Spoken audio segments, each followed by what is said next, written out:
This is the Seller Process Podcast, where we talk about the best systems, processes, and SOPs for your Amazon business so that you can regain control of your time, build up your team, and scale your e-com empire. Hello, entrepreneurs. If you're looking to systemize your business, increase efficiency, and delegate daily operations so that you can focus more on the strategy and tactics to grow sales, then this episode is for you. Our guest today will share with us a system to identify the key roles and tasks of our business so that we can get more clarity on what to automate and what to delegate to our team and take our business to the next level. I'm joined today by Eli Lipshatz, aka Lippy, the co-founder of Escala, who has overseen over 100 systemization projects of Amazon brands, agencies, and aggregators. He has become the resident subject matter expert for systems and processes in the Amazon industry. Before Escala, Lippy was the head of operations for an Amazon private label brand, systematizing each core function within the business before its exit to Thrasio. Hey, Lippy, glad to have you here. How is it going, man? Hey, Marco. I'm really excited to be here. And I remember when I found out that there was a podcast called The Seller Process, I was like, wow, I need to connect with this guy. There's not too many people in the space talking about process and systems, which is what we do and obviously what you do. And it's a very important topic. Exactly. I mean, we were meant to be actually, because there's a really, really good fit with what you guys are doing. So that's why, I think we will have several conversations around the topics you guys are covering. So first time, your co-founder, Yoni, already joined this podcast. You guys can go check it out. A past episode about the hierarchy of the SOPs, how to create SOPs was a very interesting topic. So now it's your turn, Lippy. We're going to talk about accountability chart, which is a system, like a kind of a model that it's used. At least I think I've seen it for the first time in the book Traction, right? So if you guys haven't read that, please go ahead. I mean, I don't know if it's from that book or I think the writer. Okay, cool. So that's the first time I saw about this concept. So why don't we break the ice with letting people know who are not familiar with this book, what is an accountability chart and why should Amazon sellers care about it? Yeah, so it's a really good question. Most of the time we hear about an organizational chart, and an organizational chart is far more intuitive because it basically just maps out who reports to who. And if there's 3 people who work inside of a business, there's 3 boxes on the organizational chart. And that's really easy to follow. The problem with that is that for small companies, like a lot of Amazon brands, and I'm sure most of the listeners are small companies, even larger Amazon brands maybe employ 10, 20 people. That's still a small company where you don't really get the full picture just from an organizational chart. So an accountability chart, it doesn't document the people in the organization. It documents the different roles or responsibilities or accountabilities, which is why it's called an accountability chart. So it organizes the different accountabilities that exist within a business. So even if you only have a team of 3 or 4 or 5 people, your accountability chart is still going to actually tell a story beyond just the 3 or 5 boxes that you would see if you were drawing an organizational chart for that same company. Okay, cool.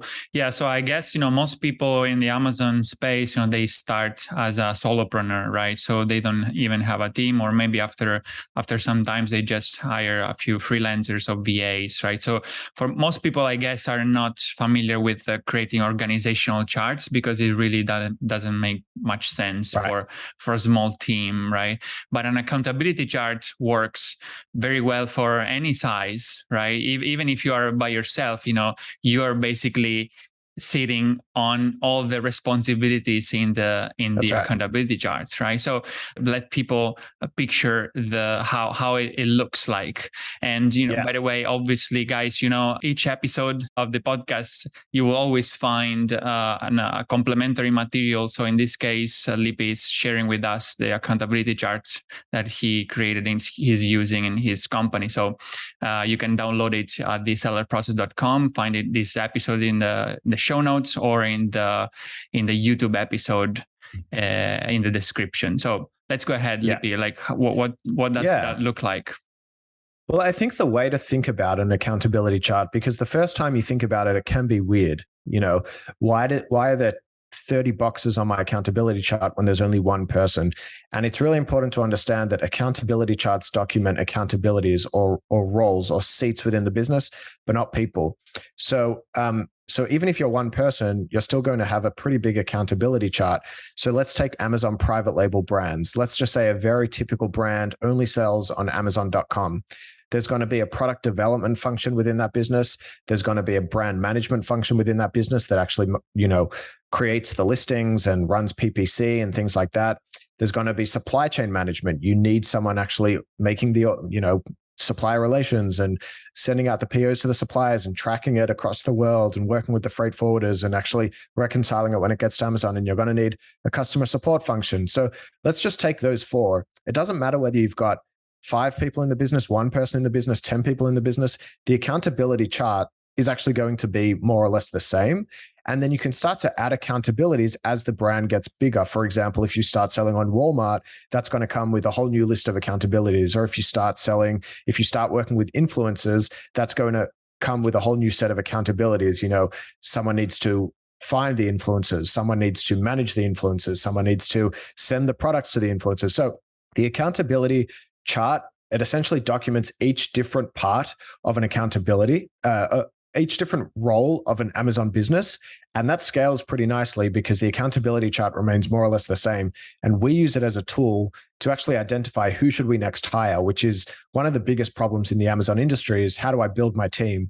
So we actually use this accountability chart that you'll be able to find in the show notes that we're sort of providing the listeners. That is a way to actually identify which of these accountabilities should I delegate first, which is a pretty big issue that a lot of Amazon sellers face. Okay, let's define actually what do we mean by accountability, because I think that's kind of a general kind of topic that many people can get confused on. So what is an accountability? An accountability is essentially ownership of a specific component of a process. So I'm looking currently at the accountability chart, which you can download from the show notes. And let's just take, for example, product development, right? So we've broken up the process of product development into, let's say, 4 different tracks. And each track actually has a different, anywhere between like 5 and 10 accountabilities within it. So within the research and development, we have the product ideation part. That's kind of the first track. The product roadmap manager, so more or less like the project management side of it. Then you have the product development approver, so the actual process of once you've approved an idea, how do we develop this process? And then you have the brand, the branding component of it. Like how do you actually turn this product into something that's your brand with your packaging and your designs and your feel? So those are kind of the 4 tracks, and each of those lines has specific accountabilities. So let's just take, for example, the product development. Here we've got product development approver as kind of the top level. Within that, what accountabilities do we have? When it comes to actually developing a product, what accountabilities exist within the organization? And I'll just, tell you a few of them here. We've got like product packaging manager, the person who's actually responsible for, overseeing the packaging. We've got the product packaging researcher. So what type of packaging is going to be the most appealing depending on where you sell, whether it's on Amazon or whether it's actually a physical storefront. Then you've got like the product packaging tester. You need someone to be testing the packaging. If it's like toys with plastic, how easy is it to open? You've got a photographer, you've got a copywriter who actually writes the instruction manuals, or, even just the copy that you actually see on the packaging. Then you've got the product label and packaging design creator. You've got a product artwork manager who, how does the product actually look? So all of these are accountabilities that exist within the larger umbrella of product development. And all of these accountabilities that I just said might be one person. For a newer brand, your entire business might be one person, but you can still break it down into accountabilities, which is extremely valuable when you're trying to think of who should be my first hire, which I think is the topic we're probably going to talk about a little later on.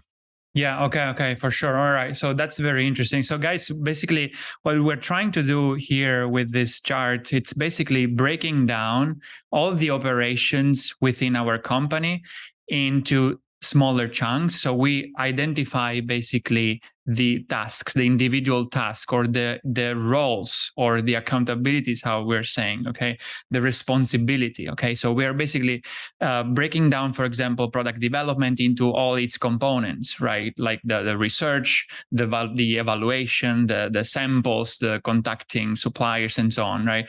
So in each of the once we basically deconstruct this big process that it's product development into their like single steps, the different type of responsibilities, then we can really understand what can we delegate to other people, what can we automate, or what can we optimize, within our company. Yeah. So this is really a great tool.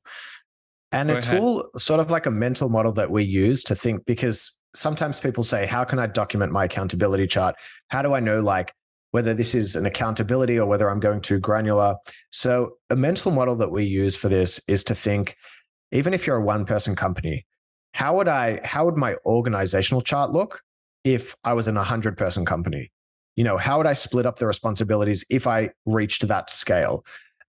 It doesn't necessarily mean that you will reach that scale or that you're aiming to reach that scale, but it's just a little mental exercise that can help us understand how should we actually design our accountability chart, and how do we not go too granular, but how do we not be too general that we're not actually dividing the accountabilities enough? Awesome. Yeah, I love that analogy. Yeah, I think it's a very good exercise, mental exercise. Okay, so then let's dive a little bit deeper into that. Like, how do we create this responsibility? How we document these responsibilities? What are some of the elements that we should include in each of this of the responsibility? So we use the method from Traction. You can feel free to. We don't want to claim it as our own.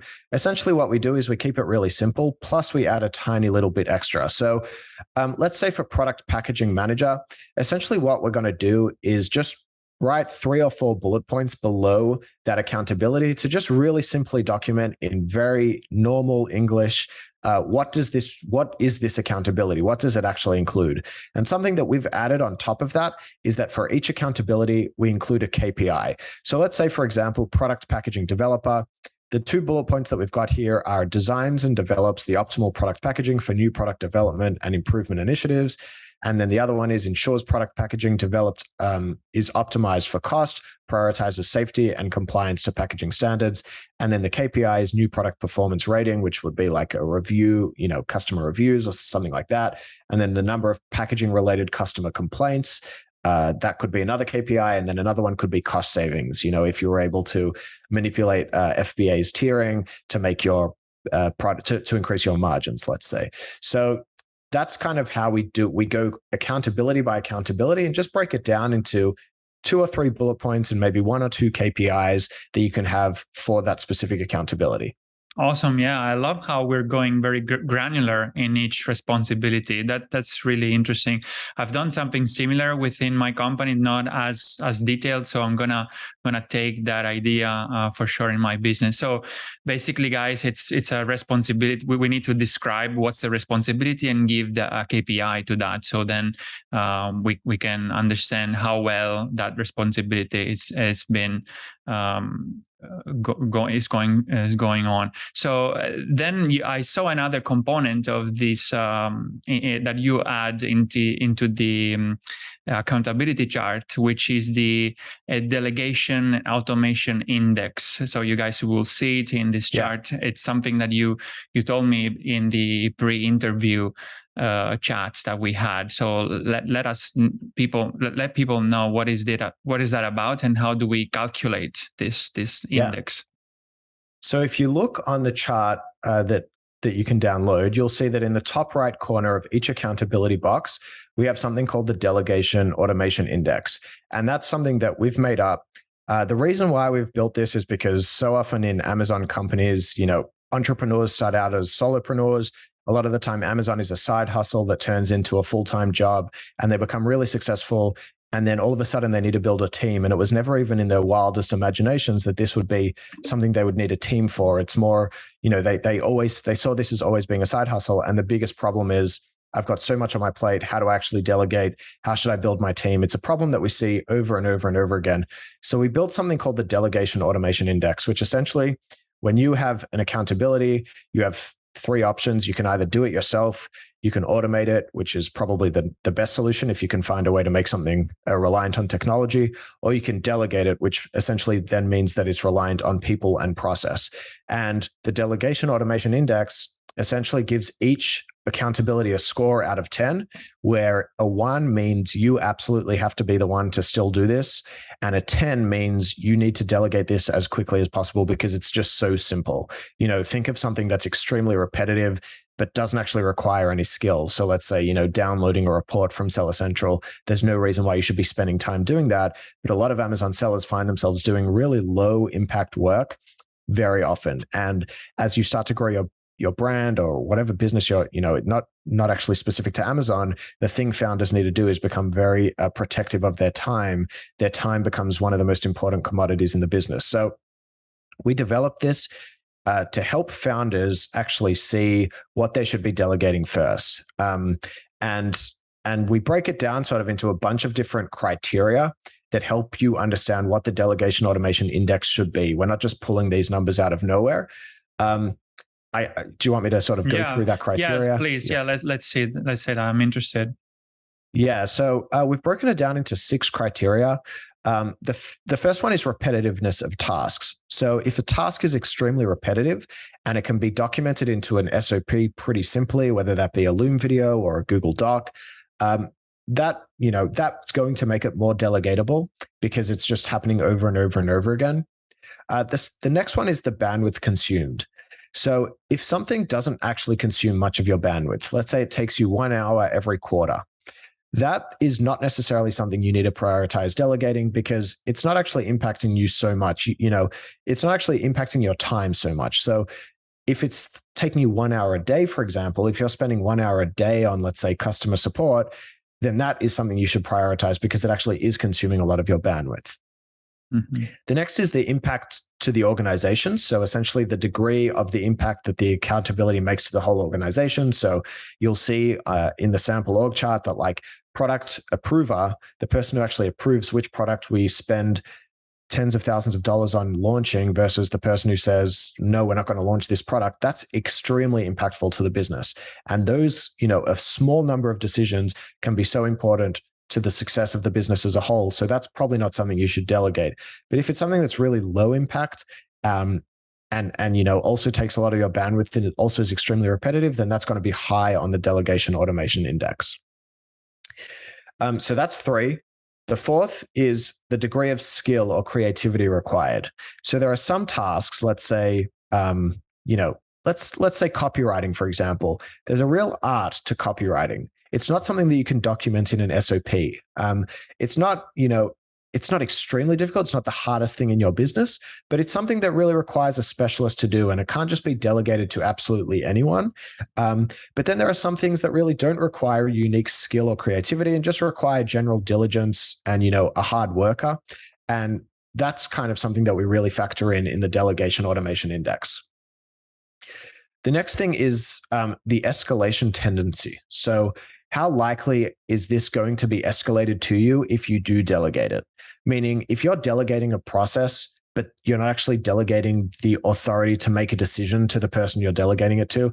So let's say, for example, like a product approver, if you delegated the approving of products to someone, but then they just escalated it to you every time and said, do you think we should launch this product or not? Then that's probably something not necessarily worthwhile delegating because it's just going to be escalated to you every time. You're not actually increasing your personal time. You're not protecting your time because you end up doing it anyway. So that's something to consider. And then the final one, and this one's really interesting because it can kind of go either way, but it is worthwhile being considered, is the urgency of a specific accountability. So there are some accountabilities that have, strict deadlines. So let's say, for example, SLAs on customer support. It's extremely urgent. You need to get back to a customer within 24 hours. Otherwise, it can hurt your brand health.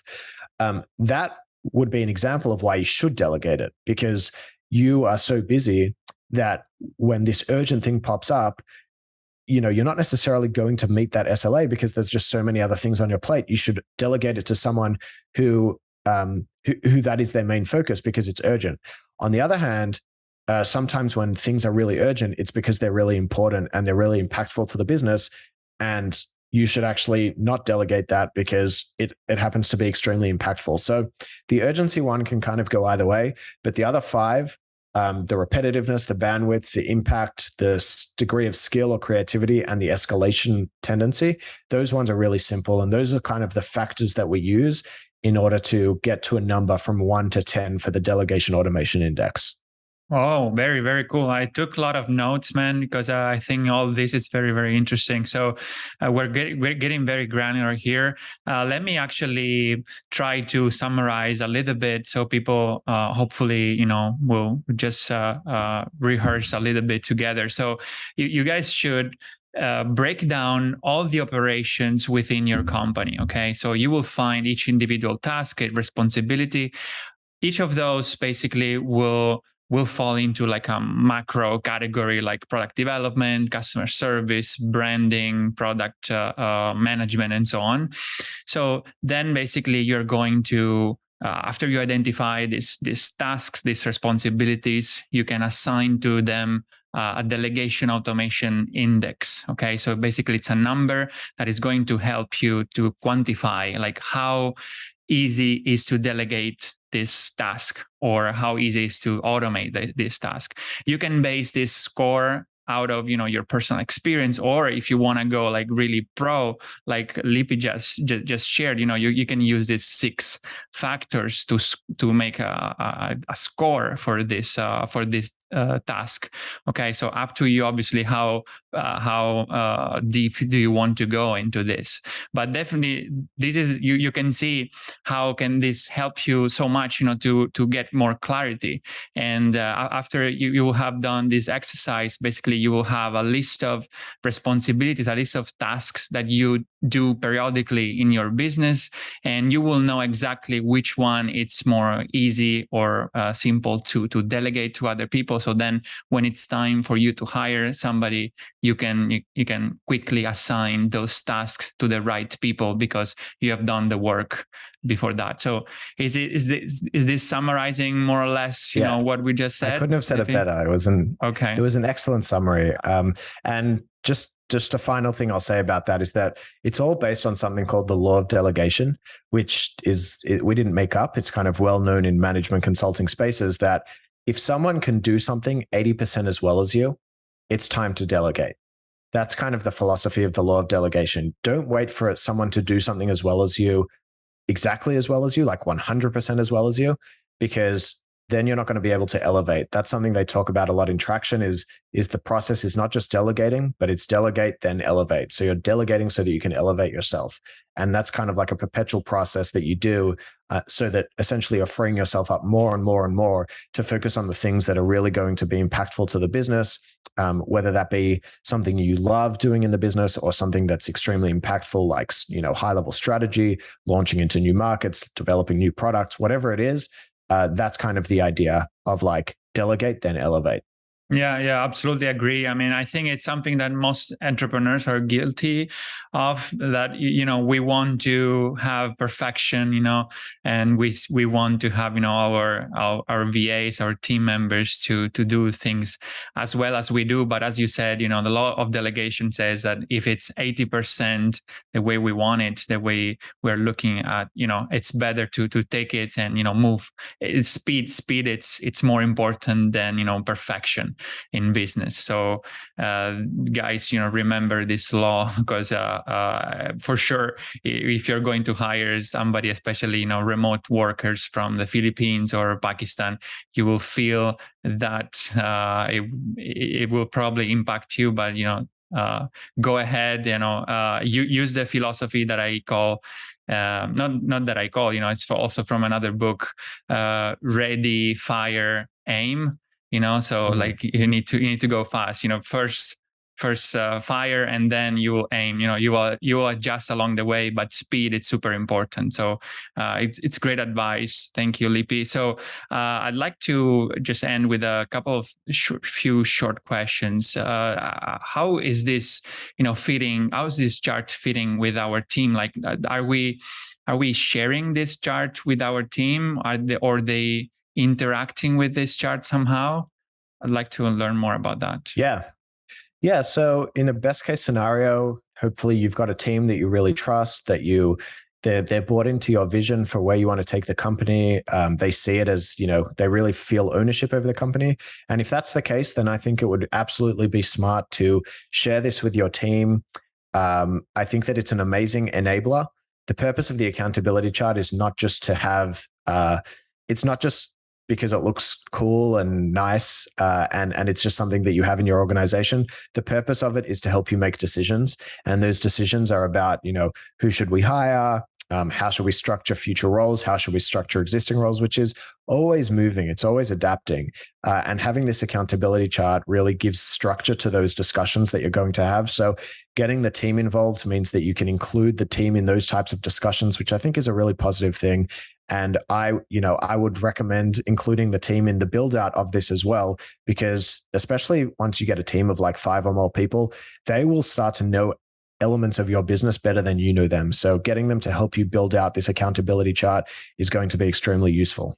Yeah, absolutely. I totally agree. I'm for a culture of like extreme transparency. So, all my team knows, my P&L, knows all the numbers, knows everything about the company, because, they feel more being part of the company if they're involved that way. All right. So I'm curious to know, like, is this, for our folks that have, private label businesses, wholesale or any kind of business, does that apply to both of them or not? Yeah, absolutely. So I think we're in the examples that we're giving out, we've got one template in there for private label, one for brand management or just any type of Amazon agencies, and another one for resellers. We actually have another one for aggregators that we're not giving out, but if anyone wants to get that as well, then they're welcome to come to us. I think that it's extremely useful for any type of business. In the Amazon industry, especially, things move so quickly, and so often it's inefficiency and a lack of systemization in an operation that holds Amazon sellers back, whether they're private label or whether they're resellers or any other type of business. And I think that this, accountability chart is something that can really give you leverage in building out that operation faster. And in a more systemized fashion. So I would recommend all of your listeners, whether they're private label or resellers or service providers or even technology companies, I would say having an accountability chart is going to be extremely valuable for you. Absolutely. Yeah. In fact, it's actually something that any business can use, not even just Amazon or e-commerce, like even like a coffee shop can use this tool, right? Cool. So my last question for you, what is your best advice to achieve more with less when it comes to systematizing an Amazon business?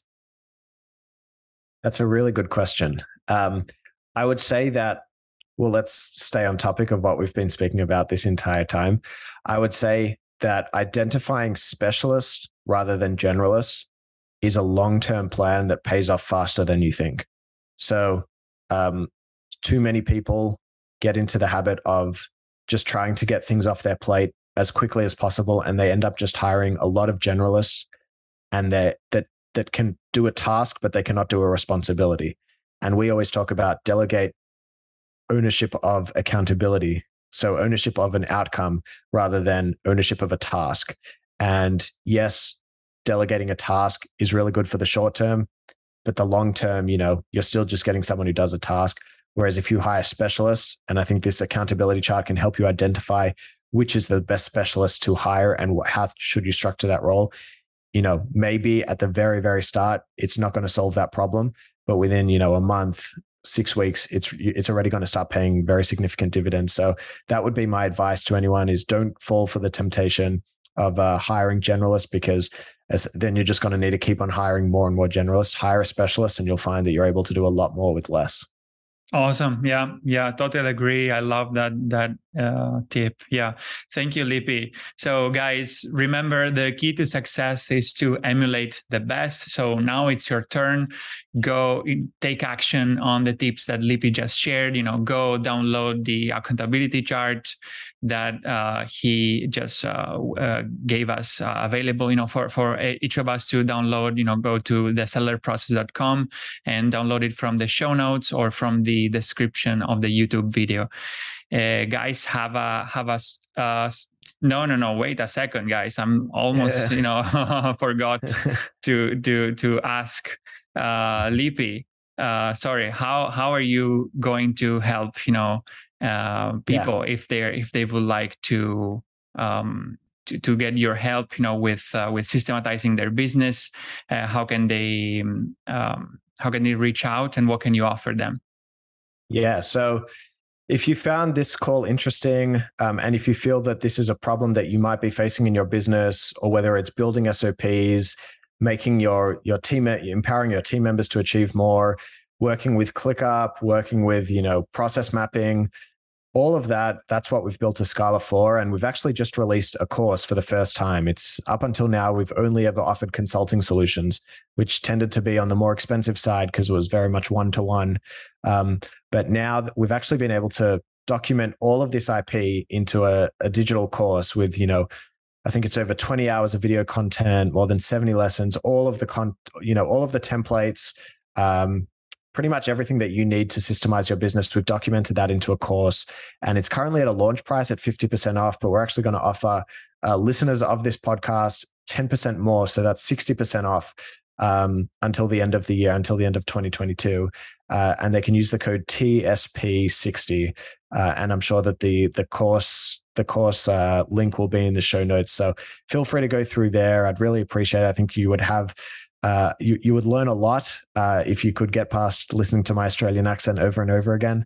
And you would learn, things that we spoke about, would go a lot deeper into what we spoke about today, plus really deep into a bunch of other topics, essentially everything you need to really build for scale or sales. So you should definitely go and check that out. Awesome. Yeah, thank you very much for putting that up, because I think it's something really needed in the Amazon space. So guys, definitely go check it out.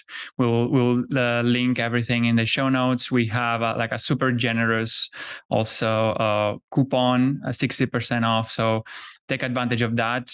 At this launch price, if you're serious about systematizing your business and taking it to the next level, because you have seen that Lippy knows what it's talking about, and I can assure you, I've seen more, and they're really the pros at systematizing the business. So take a chance and get the course that they just released. Thank you. Now it's really, we can really call it an end. Thank you, Yes. Lippy.